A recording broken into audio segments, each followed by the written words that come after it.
I am Okay. watching the time also.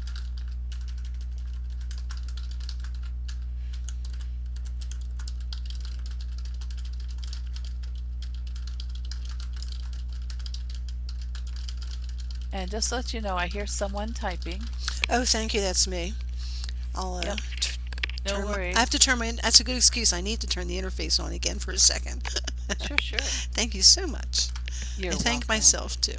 Okay. That's it. And it was great to hear from you.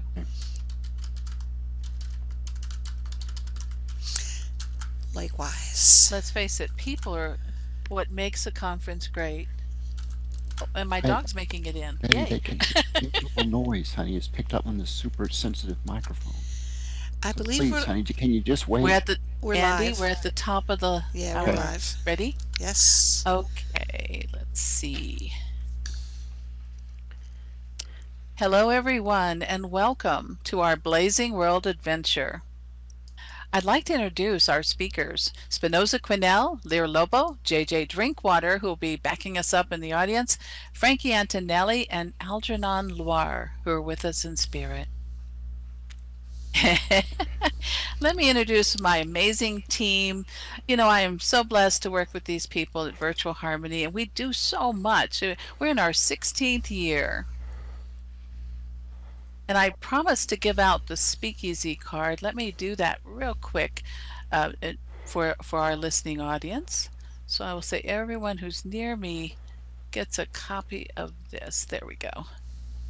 All right. So, um, Spinoza Quinnell is Dr. Andrew Stricker, an instructional architect at the Air University. But that really doesn't explain how wonderful he is. He's a coding wizard. He designs mesh, all of our mesh.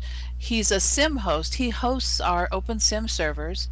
He's a cognitive psychologist who taught at Oxford, quantum mechanics and intelligent agents. And he conducts research, writes AI systems for our games, and he studies, my gosh, AI model creation, training. He tests the future versions of ChatGPT, and he integrates them at Virtual Harmony, our research environment in Open Simulator. Spinoza is our creative genius behind everything here, so I want to thank him for his amazing work. Now, moi, I'm Lear Lobo, aka Dr. Cynthia Calongne. I'm a professor, past thinker recipient, and champion for learning in 3D spaces. Fuck. Oh, and someone's cursing on the thingy, so yeah, always a good time. That's what we love, the bohemian moment. I've taught 62 universities classes set in SL and in OpenSim, and I've hosted over 356 presentations. I am thankful to be here. I love teaching in virtual immersive spaces, and I love these candid, wonderful moments. I teach AI classes for my doctoral students and try to make sense of everything that's going on today. Meanwhile, we have JJ Drinkwater, who's our virtual harmony science fiction librarian and curator of grand stories and great chocolates. Since Second Life's early days, if you've ever been to Caledon, JJ was the librarian of Caledon and used to host the Lovers of Literacy group. It's still there, but I don't think we're meeting monthly. And we would read imaginative titles and great fiction, great literature, and then we would talk about them, even if we hadn't read the book. And the titles were so imaginative in the roles for the group. Frankie Antonelli is Dr. Francisca Yonakura. She's a leader of a think tank of creative students and researchers at the University of Central Florida. Her teams test proof of concept innovations. Now these bios didn't come from my friends. They came from my heart, okay? Frankie volunteers with 3D education groups and she is our beloved friend who conducts research with so many educational groups. It's not funny. But the premier ones tend to be the Sloan and EDUCAUSE and ISTE and of course she was with New Media Consortium and she continues to try to keep a finger to the pulse of what's going on in education. So Virtual Harmony is this group of loosely coupled, weak-tie networked friends who design games and simulations and proofs of concept for NASA and for other groups. And we try out everything that you hear about in the news, whether it's AI or whatever. And of course, we couldn't do it without Betty Stricker, Algernon Loire, who is Andy's wife, but that's she has a miniature horse named Miss Molly who has inspired so many designs, and she has an outreach program to the community to help people in need through her social good facilities with her little horse. And today, I'm going to share a mythic story towards the end of our talk that our AI system wrote about Miss Molly. So I want you to keep that in mind. So Algernon is an author. She writes children's books. She has the horse therapy program, and she does so much on the farm. And all of the farm animals that live with Andy, and that's Spinoza, and with Betty, are part of our virtual reality and virtual harmony experience. So we're real life and virtual together. And so we're fully immersed and integrated. And they do self-hosting of our virtual world, just so you know. And of course, here in Second Life, our outreach is even extended as we can be here with you. And we want to thank Midori Linden and our Linden family for helping us. Our newest member of the VH team is OpenSim's core developer, Yubit Umarov, who tests our content, offers wonderful technical advice, and he's always saying, "Oh, you need to do this, Andy," which is so good because I do the same thing when it comes to permissions of objects and the user experience and things like that. So all of us work well together. And last but not least, I want to thank our Red Queen. We have an AI agent who is accessible through our nearby chat in our world. And she is now always listening and offering advice. And she writes stories. She wrote 6 stories that Andy had her record, her voice, one of 40 voices, and then put on YouTube. And we'll be sharing that with you also today. Okay? So the Blazing World adventure is not just 3D models and game simulations, but it's this integrated AI approach to where we're going in the future for education that really puts you in the heart of what's happening. And with that introduction, Andy, I'm going to turn the floor over to you, and you're controlling the slides this time. So here we are. Thank you for the adventure and for your inspiration for it. This is Spinoza Quinnell. Over Oh, to you. thank you, Lear. Just so grateful to be part of our community. I can't envision any of this happening except because of this wonderful collaborative group that I call family. And we've known each other, as Lear has shared for years, that it's amazing. I guess the most amazing thing about these opportunities to design, develop in these immersive spaces is it builds real life communities with people that we're scattered across the United States, but yet it's almost as if we're next door neighbors who watch over each other and care for each other. So thank you, Lear, for such a wonderful introduction. The story of behind this work that we're talking about today is really takes its inspiration from a 1666 publication by Margaret Cavendish, and she wrote this wonderful story called "The Blazing World," and it's filled with imaginary creatures and wonderful insights that she brings from her tremendous knowledge of science and philosophy. And we couldn't help but think, what it might be to actually create an immersive adventure where you're sort of introduced to all the wonderful insights that she brings in her writings. And we also took inspiration from the work of Lord Raglan, who is known for his highly inspirational publication called The Hero, where he looks at the characteristics of heroes throughout really famous historical periods and defines some of the characteristics that you can look for. And so we decided to sort of create, as it were, a design that could bring in all the best of inspiration for Margaret Cavendish and Lord Reagan. And Some of you that are educators might recognize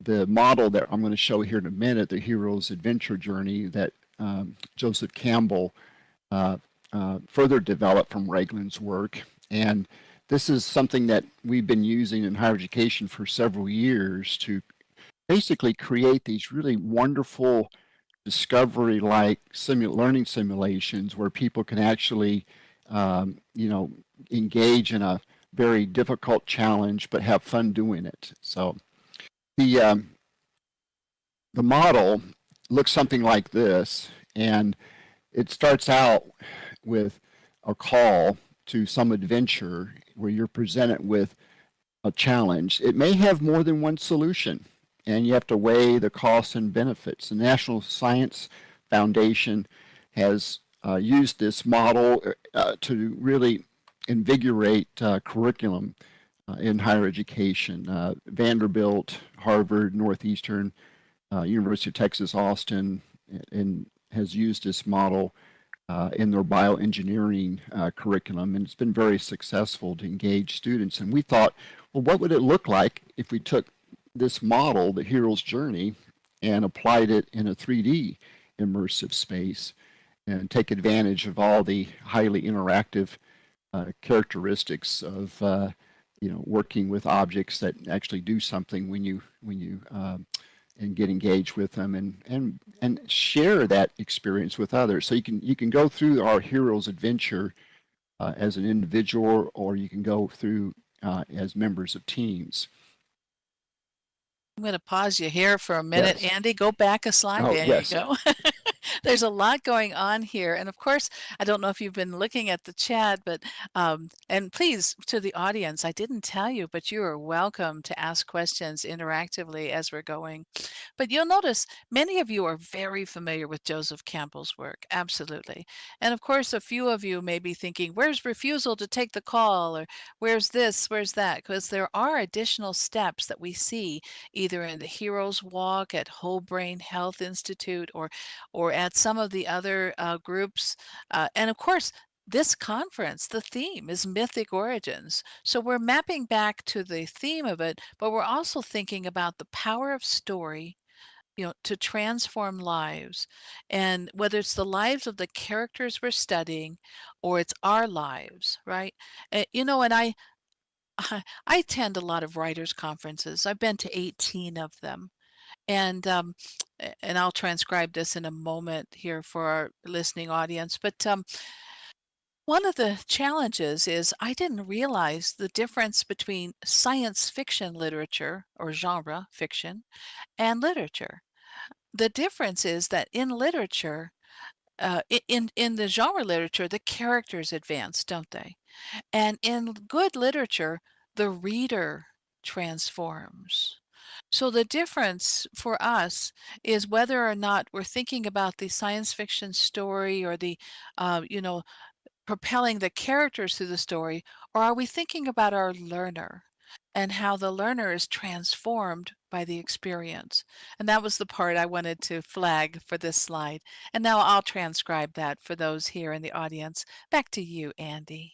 Oh, thank you so much, Lear, for bringing out that information. It's the what we've done is we situated this hero adventure activity in a very large grid that is modeled after the Grand Canyon, so it's exceptionally large. We use it for lots of different types of learning simulations, but we create this western town called Sundance, and it's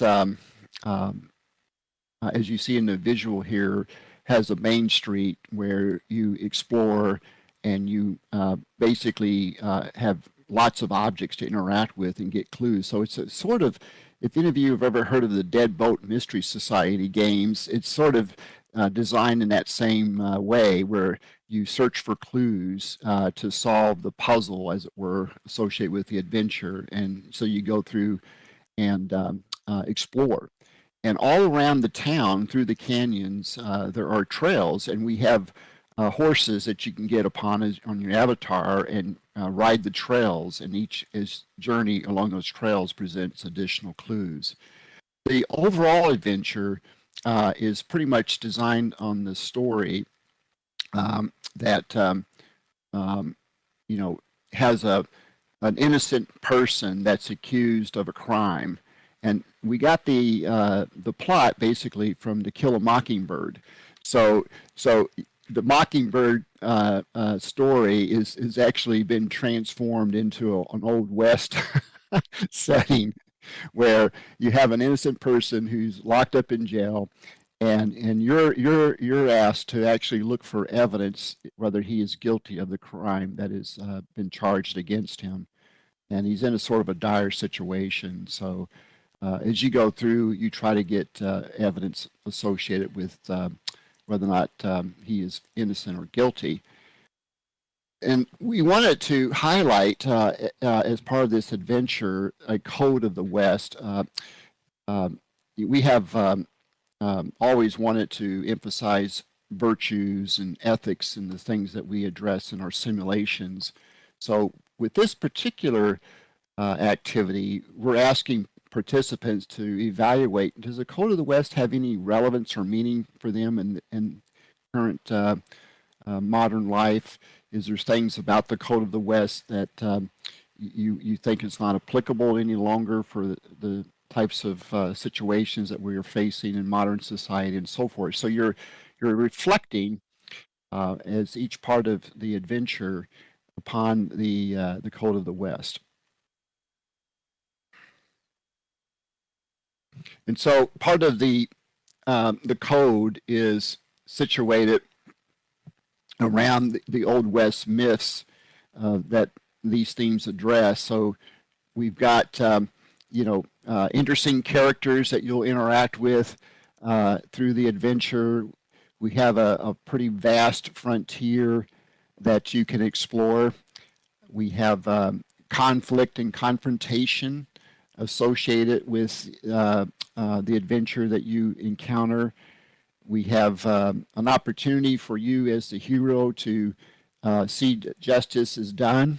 And in an interesting way, we encourage self-reflection. So as you go through the adventure, you may even have redemptive moments of your reflection where you say to yourself, I could have easily been in this situation and someone would have to, help me out. And so you get an opportunity to have that sort of deeper reflection as you go through it.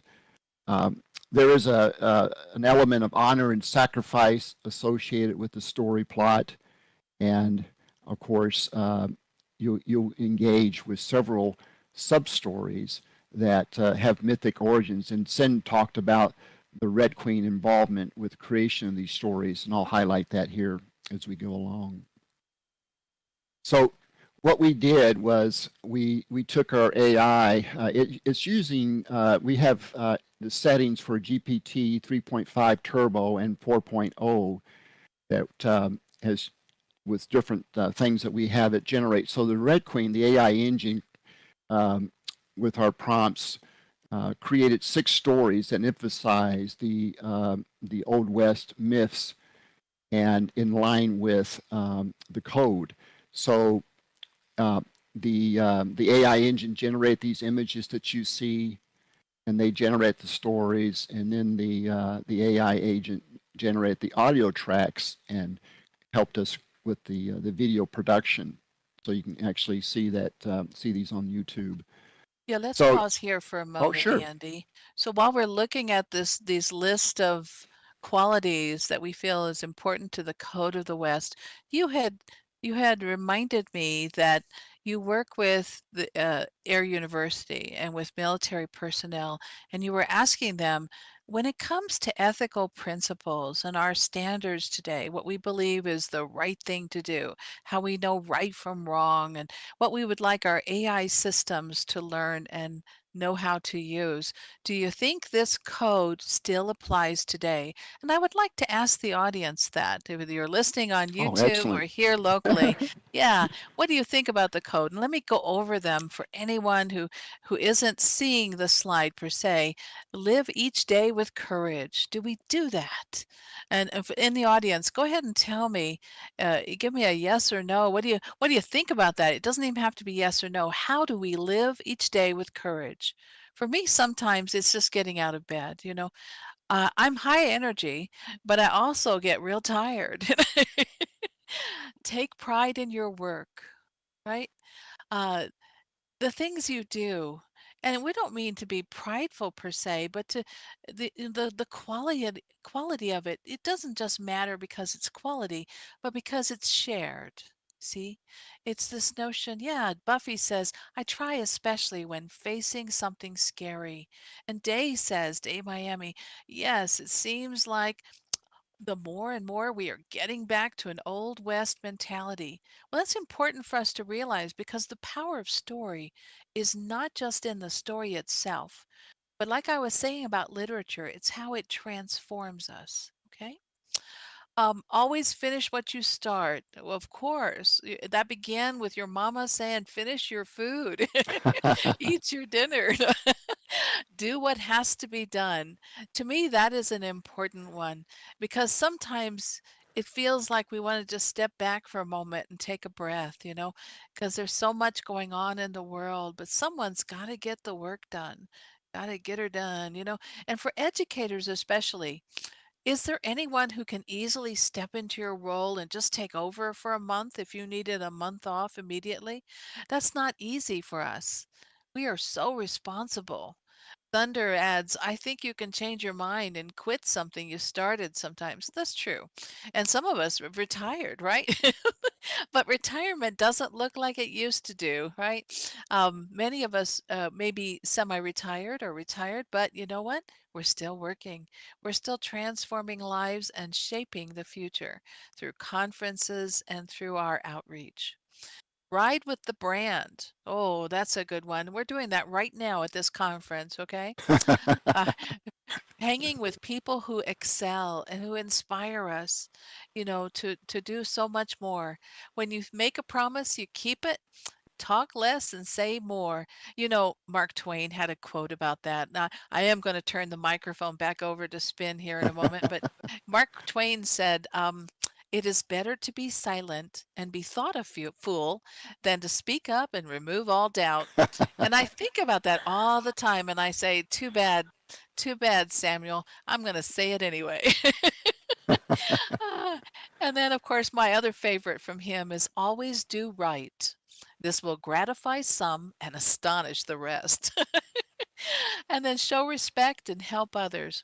I think the show respect is a really critical element for today because, whenever I see the news, whether it's the higher education news or the national news, whatever it is, I'm always thinking, in this moment, did we show respect? Regardless of how we feel, one way or another, did we show respect for our instructors, our teachers, our leaders, our mentors, even if we don't agree with them, are we respectful?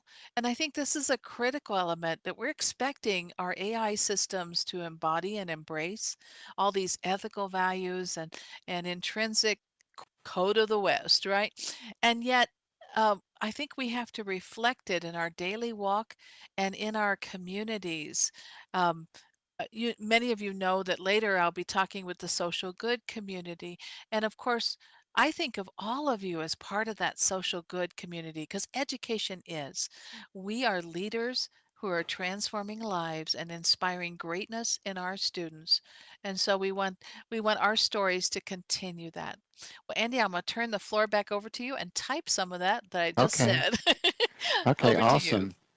Awesome. One of the things that becomes apparent when you go and you get engaged with these stories in the in world. So someone had asked a question, Chad, is this an immersive 3D adventure or in a video game? And we have elements, I'll share in a little bit of all the different parts of this game, but it has multi um, ways to engage in the game, both in a 3D immersive experience as well as through web browsers.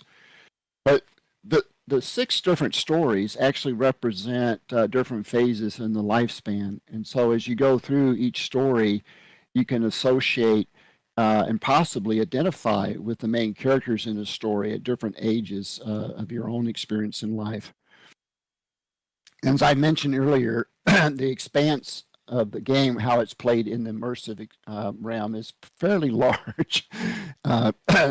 I guess by Avatar standards, you can these trails go throughout the Grand Canyon, and with offering clues that you discover to solve the adventure mystery about the innocence of the person who's been charged with this crime.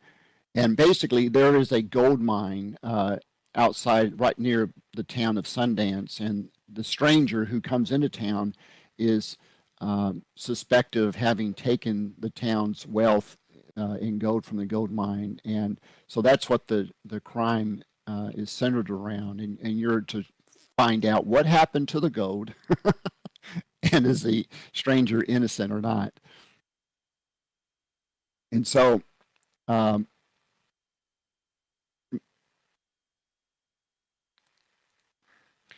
as you can see, there's different areas that you can explore, and it's pretty expansive. So let me go to the next slide here. Sim, I'm not showing the slides. I don't see the slides coming up. Oh, there they come. Okay, we had a little slow. You know, we had a comment in the chat Okay. about the terrain. Dave Miami pointed out, being a historian, a museum, he hosts museum collections, and of course, amazing educator and designer. He said, wow, what a feat to have the Grand Canyon as the backdrop for this, and to ride through the canyon, to ride through the Yes. various areas, and to have that experience. You know, if you've ever been on a mule or a horse, I was on horseback going through a canyon once at Royal Gorge, you know, and it's pretty amazing to start from the top, get down to the bottom, get back up. It took me 4 hours just to do part of that, you know. So it is a very amazing feeling, and we do have horses.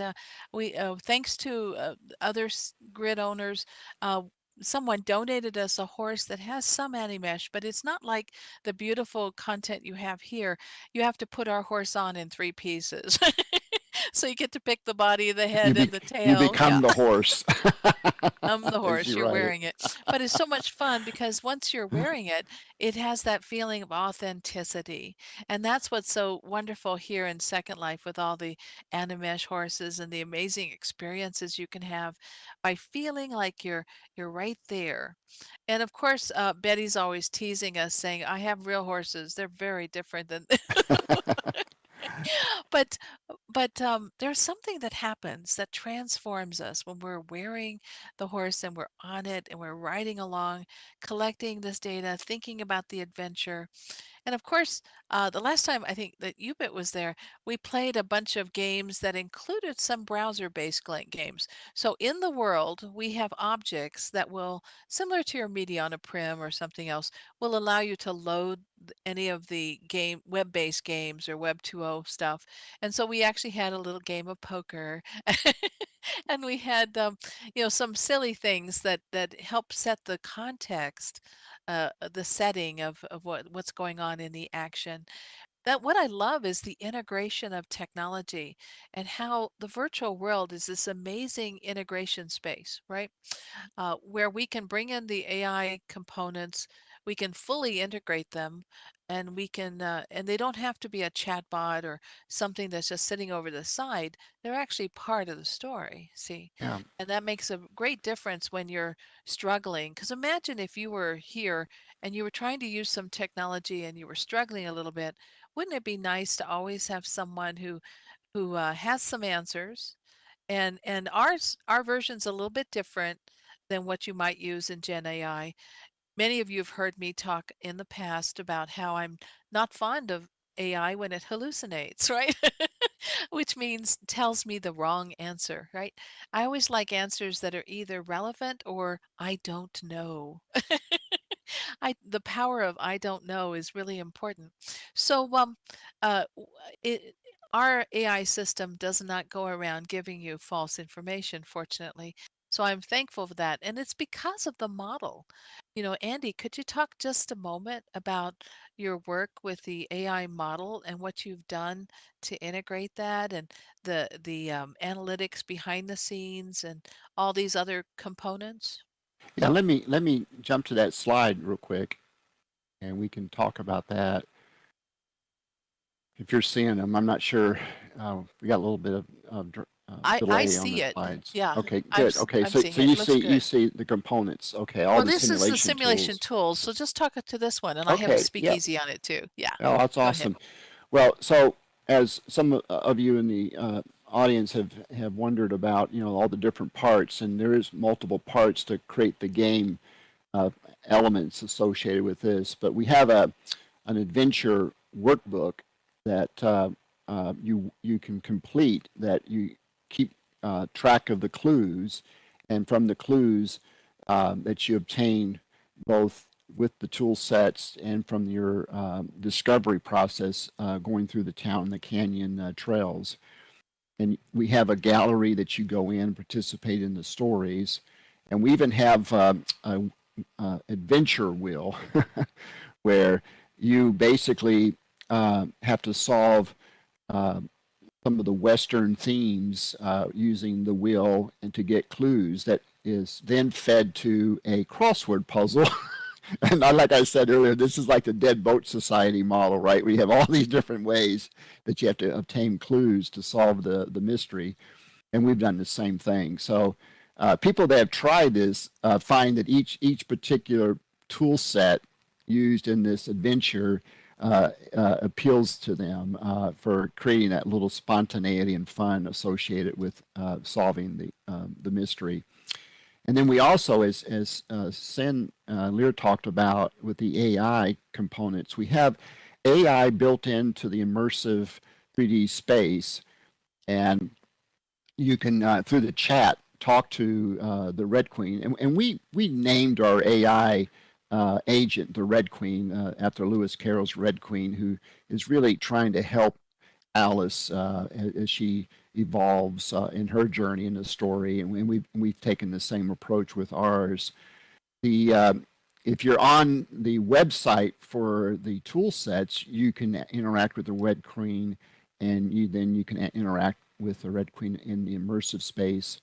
And then if you're a designer for the adventure, we have the back end tools that you use to train the AI agent.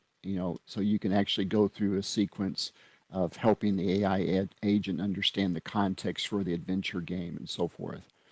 And then we have these interactive objects like the person, the strangers in the jail. You can interact with that. And what's interesting is the stranger who you come to identify later on uh, doesn't really want to escape from the jail. So it really wants his innocence to be proven. And so he doesn't leave the jail until you do solve the mystery. Now, this next slide, you should be able to see. Do you see it, Lear? Where it shows the interface for the Red Queen. Does it come up on the viewer? Can you hear me now? Yeah, I Yes. can see it. It looks Okay, great. awesome. So there, as like I said, the interface does span across the different opportunities you have to engage in the adventure, and what we're doing basically is, creating these opportunities in our simulations, just beyond this one, and all of our simulations to have the AI agent take on a personality and support the adventure that we're offering to people to participate in. You know, Andy, that Yes. reminds me, would you talk to us a little bit about challenge-based learning? Because some Oh, people may yes. not be familiar with what we Yeah. mean when we use the word challenge so casually, but we mean something very specific about it, a strategy challenge. Go ahead, Andy. Yes. Yes. The slide I had up earlier that showed the structure of the challenge cycle is what I referred to at the start of our discussion from the National Science Foundation. John Bransford from Vanderbilt, when I was there with him, there was a group of people that worked on this really interesting way to offer very complex problems to students that really don't have textbook solutions. It's a trade-off between benefits and cost, and so you really have to develop critical thinking skills to work your way through a challenge. And so what John Bransford did and others, and Betty was part of that team. She was the project manager for that effort with the universities of Harvard, MIT, Northwestern, and UT Austin with Vanderbilt. And they basically turned the whole curriculum in bioengineering around to support introducing some really fascinating challenges or problem sets so they would engage students to come up with very insightful ways to deal with problems that you really have to adjust based on the data that you have. Sometimes it's incomplete, and you have to make your best effort to go forward and collect evidence and then apply it and see what happens. And then part of the challenge cycle is where you communicate. And so part of our, your solution and justification of what you did and why you did it. And we had the same element in our Blazing World adventure, where at the very end, you're asked to share the things that you felt were very important to solve the mystery and the reflections about the relevance of the Old West myths and the code for helping you with the clues.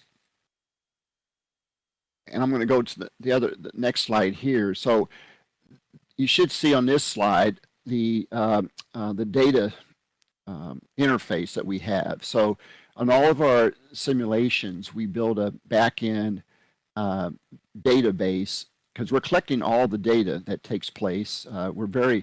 Over the years, it's been one of our core focus is to make sure we collect all the learning data that we can, and then we feed that back through data reports. So we have a interface, a web interface where all the data is available. And you can export it for further statistical analysis, reports, and so forth. And that has been very helpful because it gives us insights about what people are doing and help us to improve upon it and so forth. When we look back on the journey so far, there's a couple things that stood out for us and what people are sharing as they've gone through the adventure is that, and Cynthia said, I've had the Air Force community look at the adventure, and they're very exposed to lots of different simulations, and so they're a good group to test our work on because they are pretty frank and to the point about what they believe is engaging or not. And they were the same people, by the way, that we did the Mars expedition simulation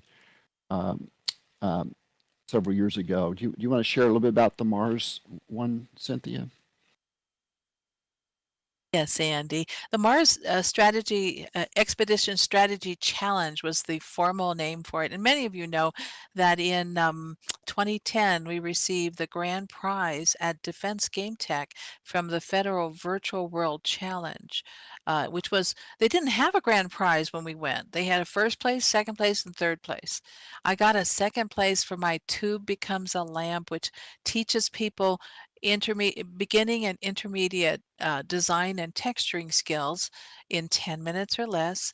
And then we watched them give all the prizes to 17 different groups and nothing for us. And we thought, wow, I had submitted it and I thought it was really good. We were resing content. You'd be flying through space, simulated, and as you took off from Earth and you went into a deep space explorer, and you're thinking about the challenges that Congress faces. How where should we spend our money? Should we build a colony on the moon? Um, Even though we know that that's not adequate for a trip to Mars. Should we save our money, make the trip to Mars and build one there? Or should we do one on the moon and simulate some of the conditions of Mars and think about how we're going to get there, and do a proof of concept working through some of the challenges that we'll face technically. So we were thinking about this, heavy lift launches and some of the little problems that are enormous when it comes to survival, right? And so we put learners through that experience. And as you were flying along, they would render various effects. You'd go through asteroid belts, you'd see comets go by, you'd see whatever kind of space phenomena might be appropriate. What was cool about it is it felt very authentic. You would get so wrapped up in the story that you would forget. You'd have this suspension of disbelief. And that's really what made it so interesting. That and the fact that it was self-cleaning.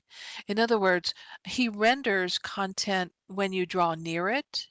So the Mars colony and all of that isn't out there until we get near it.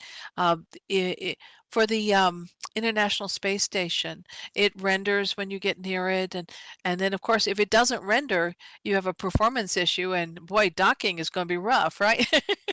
So of course, we think through all these challenges, right? Both the technical ones and the ones that people face when it comes to thinking about the future of the space program. And you may think, well, why does this matter? Why would we ever care about that? We have problems right here to address, right?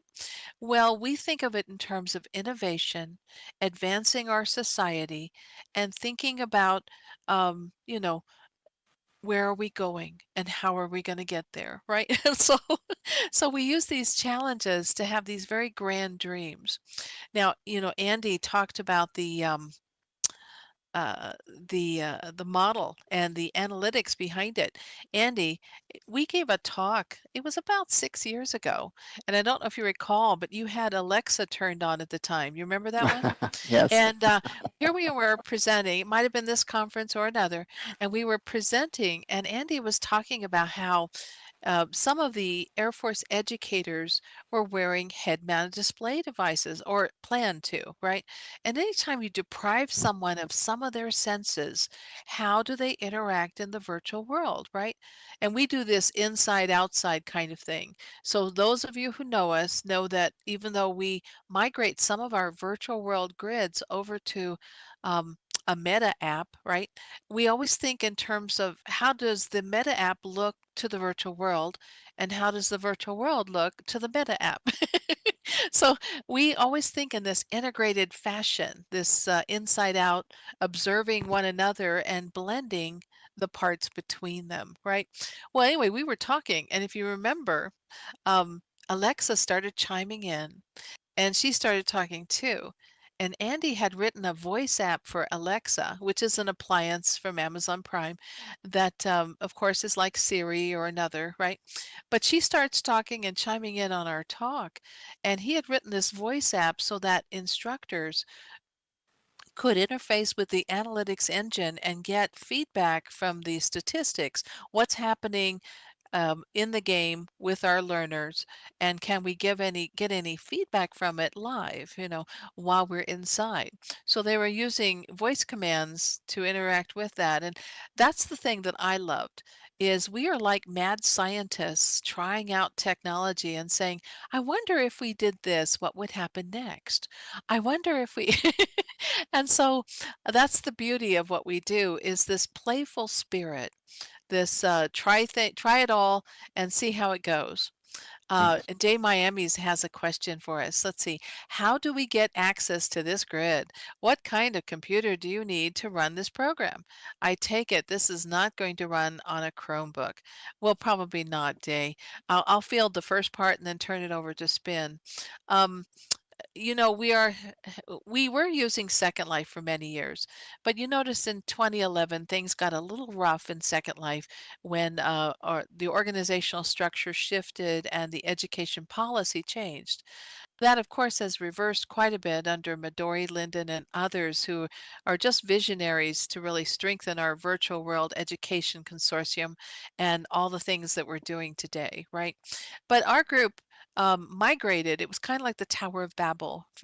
We migrated over to OpenSim and we're running 18 different grids. Each has like 2 terabytes of content.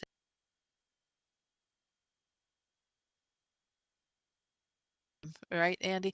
And so all of this is running in virtual machines using Linux on a Mac server that we recommissioned because he had a spare one, and he's running it from a farmhouse in Alabama, okay? So we're not talking elegant here. It sounds elegant and it looks elegant, but let's face it, this is like you running something from your school or your home. If you had a NAT loopback router and you had permission from your ISP to be able to get people to come into your world. Now, there's a lot of challenges with that. And one of the affordances of Second Life is that they handle those challenges for you, right? And so that's the nice thing there. Yeah. The reason we're doing all this, yeah, I hear you, Andy, I'm turning it over, is that we like to test like mad scientists and say, what if we did this? What if we did this integration with Amazon Cloud? And what if we tried out Amazon QuickSight for analyzing our stuff? Or what if we used open source tools for everything? And what if we built on an MIT ontology and we mirrored what Media Lab's doing or what some of the other groups are doing? Rather than just read about it, what if we did it? Okay, Andy, over to Yeah. you. Oh, absolutely. Thank you so much. And those are wonderful things to highlight about things that we have tried and we continue to experiment with. The last one of the things I wanted to share as we take some additional questions is Marie Cavendish in her book. It's really amazing to think about when it was written, 1666, but where she talks about through her story this wonderful connection between the imagination and the impact it has in our actual lives. It's profound to me when you create these learning opportunities in these immersive 3D spaces, the significance of the experiences and how long-lasting they are, the impactfulness of, particularly when you're working on them with others. And so, as Cynthia's highlighted, we just really believe that if we design these highly engaging adventure opportunities, that people can see the wonderful connections of, the imaginations that have been shared with us from great authors from the past, and the power of the myth for helping us to discern the commonalities of the truthfulness in a lot of the myths as it applies to our contemporary times that we're living in. So in almost everything we do, we mix history and science with our models of ethics and virtues into the designs. And so far, not to knock on wood, but so far that has served us well, and people share how much they like engaging in our different learning simulations. And I just have to share, it's always an honor and a privilege to be able to come to the Virtual World's Best Practice Education and be given the opportunity to share what we're working on. And I guess we have enough time, Leah, for any questions. We've been trying to answer them as we go along. But Yes, we do. We have a couple of minutes because I know we want to yeah, end 10 minutes to the hour so we can get to the next wonderful event. yeah. So I am using the Speakeasy to share 6 stories that your Oh, AI good. system Excellent. wrote, Thank you. and they're like 3-minute adventures or little Yes. stories. Molly and the Little Flower is beautiful. And when I first started listening to it, I thought, "Oh my God, that's me speaking," but it's not. And you can tell because I have emotion in my voice. You can tell because I laugh and I intonate and I carry on because passion for what we're doing. The AI is wonderful, writes a lovely little story, gives you a feeling of what it's like to be in the West, and some of the tension that comes through. Anyway, these are on YouTube. You can enjoy them. And I want to thank our organizing committee. By the way, if you have questions, please put them in the chat, and I will certainly will direct them and answer them. If I missed a question earlier, please add it again. Buffy, thank you for those wonderful comments, and I know I have to catch up on some of the typing. It's very hard to talk and type. I admire Phelan, Kevin, so because he is able to get his auto typing to work in World. That has not worked as well for me. I think it's because maybe I talk too fast. That is always possible, right? But I want to thank our organizing committee, everyone. I want to put a shout out to our beloved Lori Von Luster, who we lost a few weeks ago. She's with us in spirit and inspires us. Thank you. Well, Phelan, because I wondered if you were still using it. Phelan adds, it doesn't always work. The the text transcription from voice. And that's true for me too. By the way, I started testing those voice interfaces with Dragon Dictate version 1.0 in 1995. And I keep buying them and keep trying. One day, right? Anyway, and that is true. It's the training process. In 1995, it took over 3 hours to train one. And then it could understand me, but no one else. And I was running experiments with students and for my doctoral research in VR, trying to see if we could have a voice interface that would interact with the world and move our objects, move our bodies, etc., through voice, right? And so we've had several breakthroughs on that, but those are early days yet. Well, thank you everyone for a Yes, wonderful thank you. conference, and we will see you. I have a session tomorrow where I'll elaborate a little more on the power of story and the storyteller. Thank you. And by the way, we have a nonprofit commons session coming up in the quadrivium where we're going to talk about social good and story. Thank you, everyone. Right. Everyone, Oh, and have a Day, good. I didn't answer your question. You can come out and visit us. Just make arrangements with me. We could do an immersive experience next year. The reason we didn't this year is we migrated to another version and we're still working with our database a little bit, right? So sometimes I find it easier to hypergrid in with my OS grid character or other characters than to work with a local one. And so we're still testing those features, Day. But thank you. Bye, everyone. Okay, And bye bye. Andy, thank you for a great session. Oh, Bye-bye. always pleasure. Thank you. Take care.